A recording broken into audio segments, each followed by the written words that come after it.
दोस्तों आज हम western digital SN550 NVMe SSD का रिव्यू करेंगे। तो ये जो हमारी इंटरनल SSD है और इसको मैं अपने डेस्कटॉप में डालूंगा, इसकी परफॉर्मेंस देखूंगा। और लेकिन मैं ये हाईलाइट कर दूं कि जो ये NVMe SSD होती है इनमें सिर्फ एक कट होता है। मैं भी आपको आगे दिखाऊंगा। सेम फॉर्म फैक्टर में जो फॉर्म फैक्टर है वो है M.2। तो M.2 में आपको NVMe भी मिलेंगी और नॉर्मल SATA भी मिलेंगी। इनका इंस्टॉलेशन सेम है, सब कुछ सेम है, दिखने में भी आपको मोर और लेस सेम लगेंगी। थोड़ा बहुत लेंथ में अंतर हो सकता है, लेकिन जो परफॉर्मेंस है उसमें आपको ज़मीन आसमान का अंतर मिलेगा और वो मैं आपको करके दिखाऊंगा।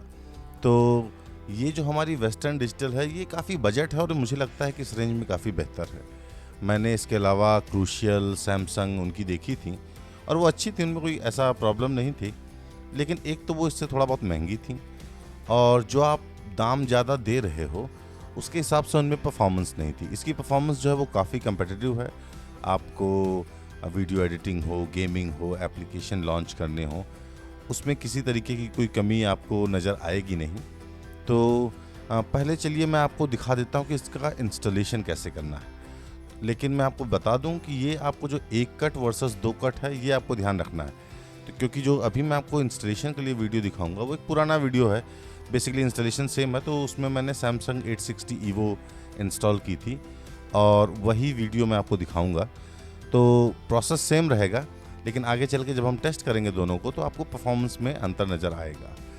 तो अब मैं आपको वो यूट्यूब का वीडियो है, उसका लिंक मैं डिस्क्रिप्शन में डाल दूंगा, उस वीडियो पर लेकर चलता हूँ। तो पहले तो हम इसका इंस्टॉलेशन देख लेते हैं।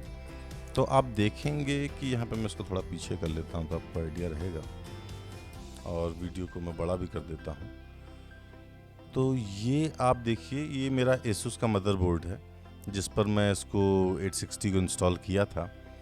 लेकिन अगर आपका कोई और मदरबोर्ड है तो प्रोसेस जो है वो सेम रहेगा। इसमें आपको टेंशन की कोई ज़रूरत नहीं है, खाली आपको स्लॉट देखना पड़ेगा कि वो स्लॉट कहाँ है। तो अगर आप देखें तो इस जो कवरिंग है इसके नीचे है एक स्लॉट और एक स्लॉट वहाँ पर है जहाँ पे मैं क्लिक कर रहा हूँ। आप देखिए ये जो जगह है यहाँ पर, ये जो स्क्रूज देख रहे हैं आप, ये बेसिकली लेंथ के हिसाब से है। तो 2280 और इस तरह की लेंथ होती हैं इनकी। तो जो भी लेंथ होगी हम वहाँ पर स्क्रू लगाएंगे। लेकिन यहाँ पर दूसरा जो स्लॉट है वो यहाँ पर है। तो मेरे मदरबोर्ड पर टोटल 2 स्लॉट सपोर्टेड हैं। आपके मदरबोर्ड पर हो सकता है 1 हों, 2 हों। ज़्यादातर जो आज की डेट में मदरबोर्ड्स हैं वो कम से कम एक स्लॉट तो सपोर्ट करते ही हैं।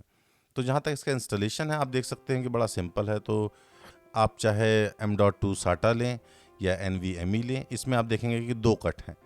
तो ये हमारी M.2 SATA है। तो इसका इंस्टॉलेशन हो या NVMe का हो, बड़ा सिंपल सा है। आपको कट अलाइन करने हैं, लेंथ आइडेंटिफाई करनी है। तो जैसे ये 2280 है जो कि सबसे कॉमन है, तो हम खाली इसको यहाँ पर ये जो स्लॉट है इसमें डालकर, और जो पीछे की तरफ मेरी उंगली के पास आप कट देख रहे हैं उसमें हम स्क्रू लगा देंगे। तो इस तरीके से डालकर इसको हम, बस ये ध्यान देखना है कि हमको जो कट है वो अलाइंड हो, वरना अगर आपने ज़्यादा जोर डाल दिया तो हो सकता है डैमेज हो जाए। बाकी इसमें जो इंस्टॉलेशन है वो काफ़ी आसान है। इसमें आप चाहे इस वाले स्लॉट में डालें या किसी और स्लॉट में डालें, वो प्रॉब्लम नहीं होनी चाहिए। इस तरीके के छोटे छोटे स्क्रूज मिलेंगे आपको SSD के साथ में। उनको आप जो भी लेंथ है उसकी 2280 या बाकी की कोई और लेंथ हो तो आपको वहाँ पर इंस्टॉल कर देना है। तो मैं उस पॉइंट पे स्क्रू लगा के आपको दिखा देता हूँ कि जो अपना 2280 वाला है। तो यहाँ पर ये 2280 का है, तो यहाँ तक हमारी आएगी हार्ड डिस्क। हम खाली इसको डालकर वहाँ पर ये स्क्रू ऐसे टाइट कर देंगे। तो ये हमने लगा दिया। अब उसके बाद में हम यहाँ पर अपनी M.2, और ये ध्यान रखिए कि ये 2 कट वाली है M.2 फॉर्म फैक्टर में SATA ड्राइव है। तो इसमें अंतर ये आ जाएगा कि परफॉर्मेंस इसकी जो SDD होती है उससे तो काफ़ी बेहतर होगी, लेकिन जो NVMe SSDs होंगी एक कट वाली उससे काफ़ी कम होगी, जो आगे चलकर हम टेस्ट करेंगे और देखेंगे कि कितना अंतर है। इनकी हम प्राइस भी देखने की कोशिश करेंगे, क्योंकि मेन चीज़ है कि आप जितना पैसा खर्चा कर रहे हैं आपको उस हिसाब से वैल्यू मिल रही है कि नहीं। इस वीडियो का लिंक मैं डाल दूंगा डिस्क्रिप्शन में, तो आपको उसकी चिंता करने की ज़रूरत नहीं है। लेकिन यहाँ पर हम ध्यान देने की कोशिश करेंगे इस वीडियो में कि इनका परफॉर्मेंस कैसी है। तो हमारे पास 3-4 हार्ड डिस्क हैं जिनको मैं कंपेयर करूँगा और आपको फिर एक आइडिया हो जाएगा कि किस तरीके की परफॉर्मेंस आप उम्मीद कर सकते हैं और ये वर्थ है कि नहीं है, क्योंकि it all boils down to money. अगर आप 10,000 रुपये का कोई आइटम ख़रीद रहे हैं और 19-20 आपको परफॉर्मेंस में बेहतर मिल भी जाती है तो उससे कोई फ़ायदा नहीं। तो चलिए सबसे पहले तो हम अपनी ये पहले हम शुरुआत करते हैं सी गेट वाली अपनी जो ड्राइव है। तो जो सी गेट की है ये नॉर्मल HDD है जो काफ़ी टाइम से आ रही हैं मार्केट में। इनकी परफॉर्मेंस उतना अच्छी नहीं होती, इसलिए आपको काफ़ी सस्ती मिल जाती है। तो ये 1 TB की है जिसका मेन यूसेज एटलीस्ट मेरे लिए है कि वीडियो, डॉक्यूमेंट्स उन सबको स्टोर करना। और आज की डेट में मैं किसी को एडवाइस नहीं करूँगा कि वो इसको एज अ बूट ड्राइव इस्तेमाल करें। आपके जो बेसिक एप्लीकेशंस हैं वो भी काफ़ी स्लो चलेंगे। और जब मैं कहता हूँ एप्लीकेशन, तो एप्लीकेशन का मतलब खाली ये नहीं कि हमारे कोई फ़ोटोशॉप टाइप का एप्लीकेशन या वीडियो एडिटिंग का एप्लीकेशन। हमारे जो बेसिक एप्लीकेशन है जैसे क्रोम हो, माइक्रोसॉफ्ट एज हो, इनमें भी आपको परफॉर्मेंस का काफ़ी अंतर समझ में आ जाएगा। तो अभी हमने इसमें सी गेट की जो हार्ड डिस्क है उसको डाल के टेस्ट रन कर दिया है। देखते हैं कि परफॉर्मेंस क्या आएगी, क्योंकि यहाँ से हमारा एक बेंचमार्क सेट होगा तो आपको अंतर समझ में आएगा। और इसके बाद में मैं M.2 SATA और ADATA की इंटरनल SSD उनका कंपैरिजन करके आपको दिखाऊंगा। तो ये आप देख सकते हैं काफ़ी स्लो है, ये 173 आया है। मेरे ख्याल से इसी के आसपास हमारी दूसरी रीडिंग भी आनी ही चाहिए।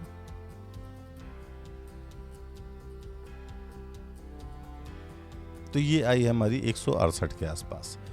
तो 173, 168 ये आप देख सकते हैं काफ़ी स्लो हैं और इनका पर्पज़ आप खाली अपनी फाइल से स्टोर करने के लिए कर सकते हैं। सस्ती हैं तो आप इनमें 1-2 TB की लेंगे तो 1 TB की आपको मिल जाएगी तकरीबन मेरे ख्याल से 3,000 के आसपास। आगे चल के हम देखेंगे दाम वगैरह इनके।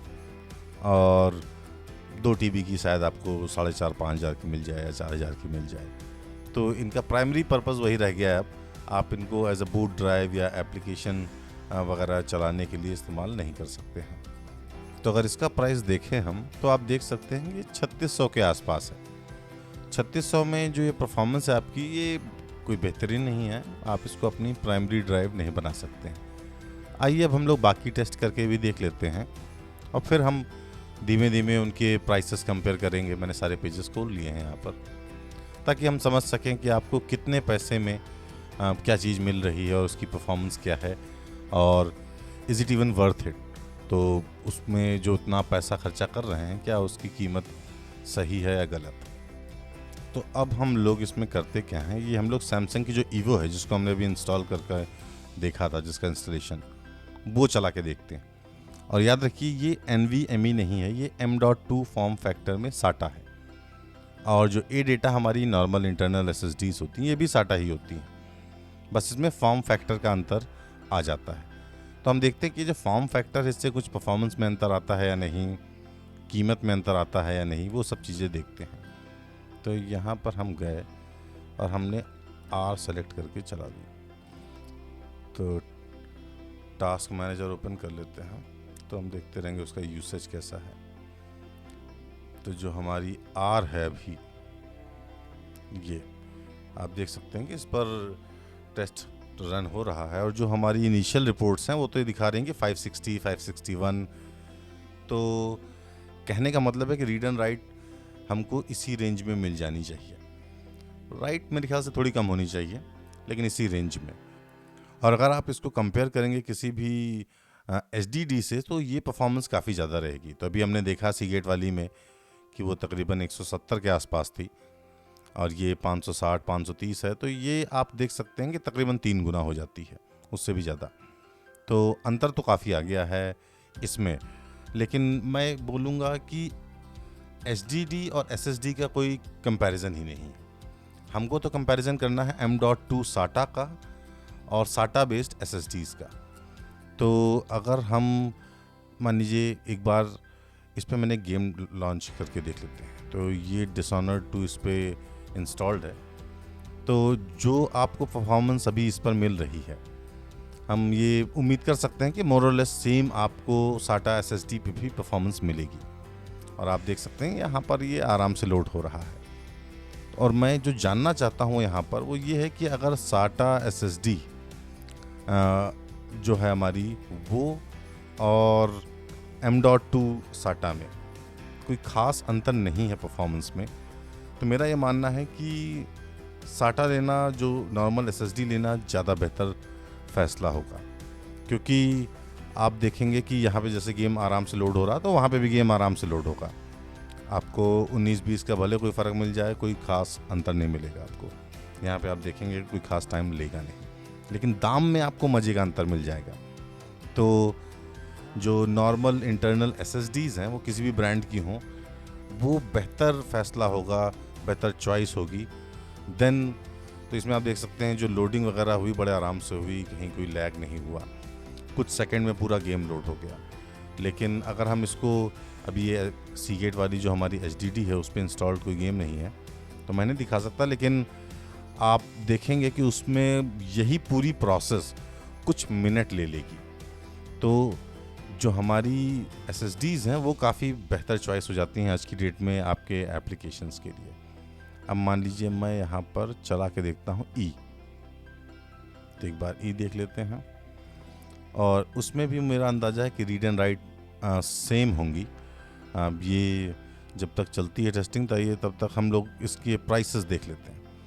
तो अगर मैं आपको दिखाऊं एडेटा की 480 GB की, तो वो होगी 4800 के आसपास। अब मैं आपको दिखाता हूँ सैमसंग की 250 वाली है 4400 के आसपास, और इसी में हम अगर 500 GB देख लें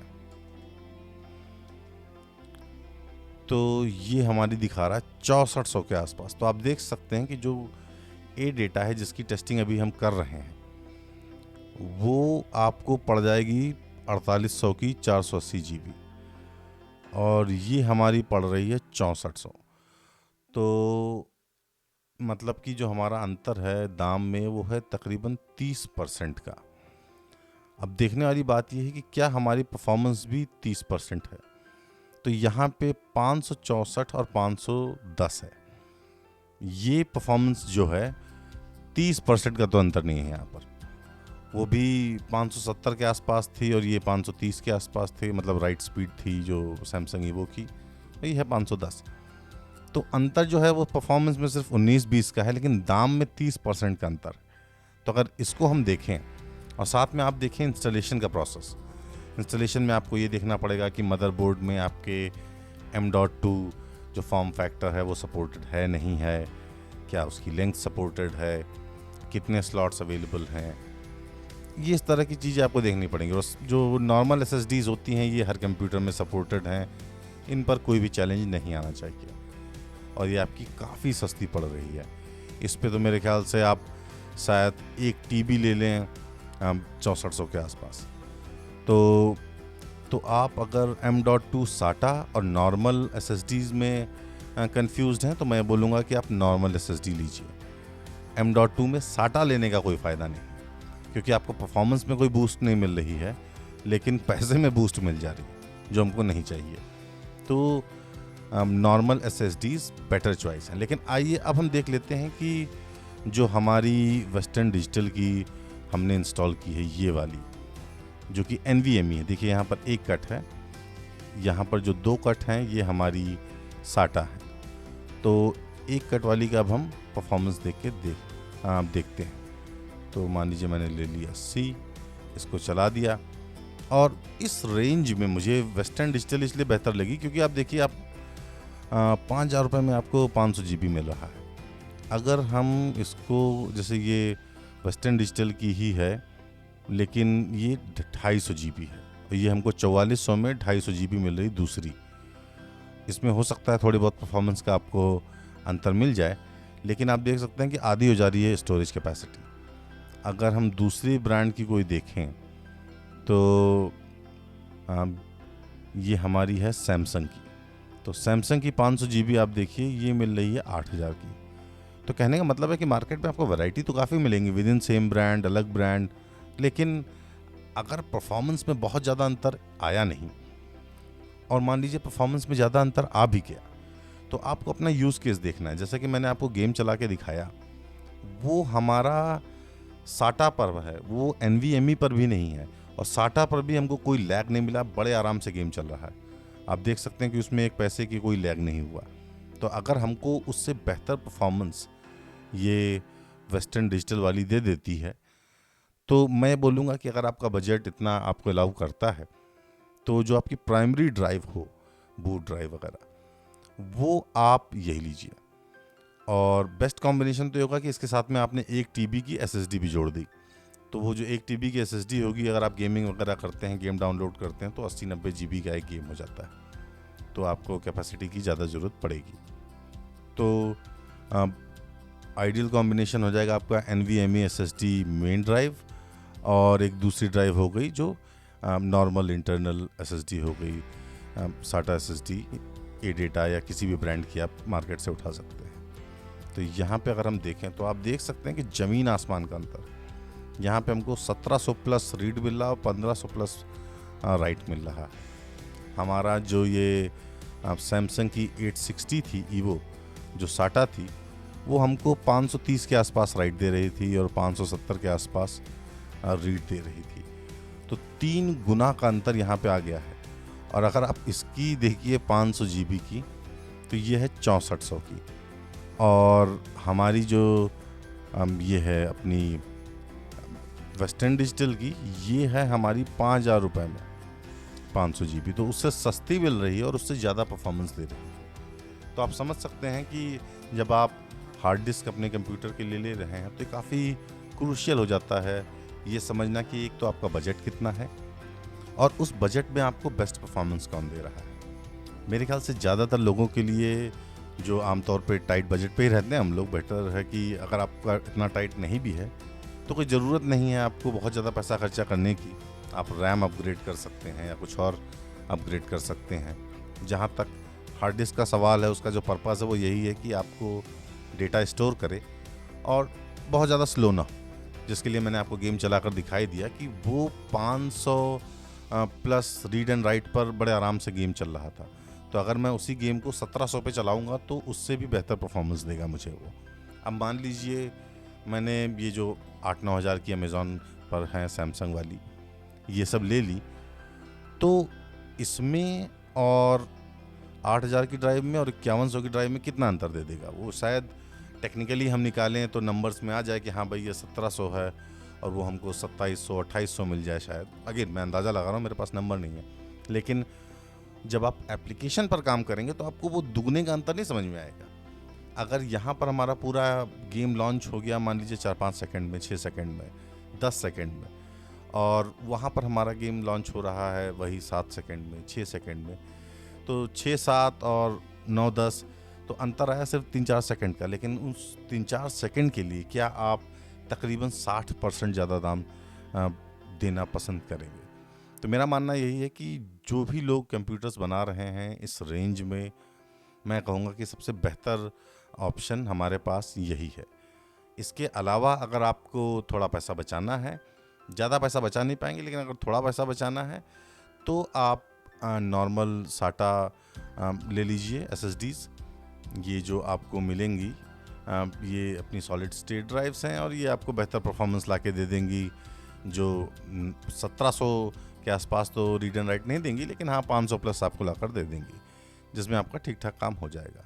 अगर आपके पास किसी और ड्राइव का एक्सपीरियंस है तो प्लीज़ अपना कमेंट डालिए, ताकि क्योंकि काफ़ी लोग होते हैं जिनको जानकारी नहीं है इतनी और वो अभी कोशिश कर रहे हैं कंप्यूटर लेने की या कंप्यूटर बिल्ड करने की, और आपका कमेंट उनकी लाइफ आसान बना सकता है, उनको काफ़ी वैल्यू ऐड कर सकता है। और अगर आपके पास कोई क्वेश्चन है तो of course please leave your comment, मैं कोशिश करूँगा कि मैं उस पर रिस्पॉन्स कर सकूँ। ठीक है, थैंक यू।